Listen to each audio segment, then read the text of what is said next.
Hello, Chris Green here with the Flood Insurance Guru, and today we're talking about 2022 spring runoff season.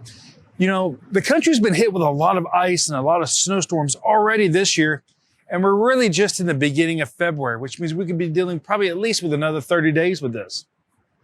Depending on what part of the country you were in, you could be looking at 6 more weeks of winter, depending on what your groundhog saw.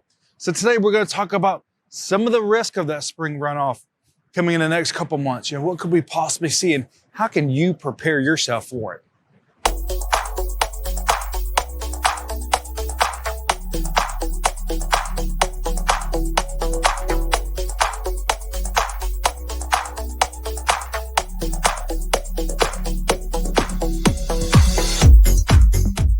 So today we're talking about 2022 spring runoff season. You know, spring runoff season, as you get into spring, a lot of that snow starts to melt. This can pose major threats across the country on flooding, especially, in the north, like areas of New York, Massachusetts, that New England area, or Minnesota, Wisconsin, Iowa.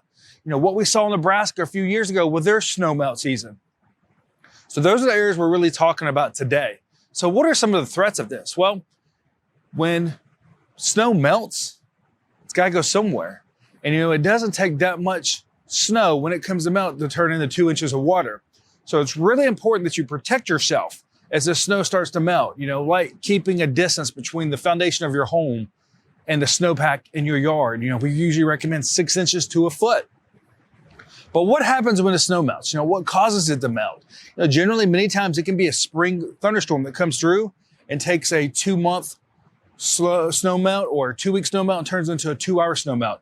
Exactly what happened in Nebraska a few years ago. And this is one of the reasons why many private carriers will put moratoriums in place during spring runoff season. It's because of some of the threats these cause across these areas. Now, the National Flood Insurance Program doesn't put any kind of moratorium in place in these situations, but it's important that you have your flood insurance in place. And we usually recommend at least 60 days before spring runoff season starts. We're in the 1st of February now. You can start to see a lot of spring runoff happening, beginning of March, middle of March, maybe even the end of March. So it's really important that you go and get that flood insurance in place, because depending if you go through the National Flood Insurance Program with their general 30-day wait period or a private company that may range from 3 days to 15 days, you want to make sure you have coverage there. And the 2022 spring runoff season could be bad based on the number of snowstorms we've already seen across the country this year with the amount of snowfall. We've already seen 2 nor'easters already this year. So if you've got questions about how to protect yourself during this spring runoff season, maybe you don't live in a snow area and you're really trying to decide, do I need flood insurance? Click below to visit our website, floodinsuranceguru.com. Because remember, when happens, you want to make sure you're covered. Thank you.